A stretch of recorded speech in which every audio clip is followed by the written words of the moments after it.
मलाई देखाएपछि भएन तँलाई किन साराले देखाउन फोटो पोस्ट गरेको तैँले तँ डिलिट कर बुझिस् नि मैले भनेको अम्मारे के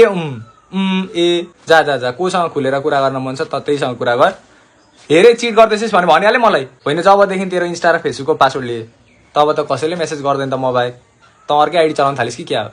हेरे चिट गर्दैछस् भने भनिहाले मलाई के अरे बिरालो किन्छस् रे यसो गर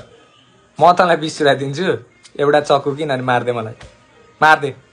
अब बिरालो टोकाएर पनि मार्ने नै होस् तैँले मलाई बरु यसो गर न तेरै हातले मार्दे मलाई मार्दे तैँले मलाई सोधिस् त्यहाँ जान्छु भनेर अब त क्लाउड एजुकेसन इटरी त गइस् त्यहाँ अब युकेमा डिपेन्डेन्ट पनि जान पाइन्छ अब तैँले ती जाँदा त मलाई साथमा लगिनस् अब तैँले मलाई युकेमा डिपेन्डेन्ट लग्छु भनेर मैले कसरी पत्याउनु त आफै भन् त पानीपुरी खान जाउँ होइन तँलाई दिनमा 4 चोटि पानीपुरी खान जानुपर्छ कि तेरो र पानीपुरीवालाको चक्कर चल्दैछ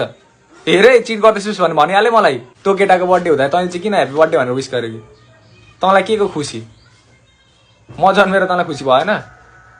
तँलाई खुसी दिने त बढ्दै जाँदैछ नि त अचेल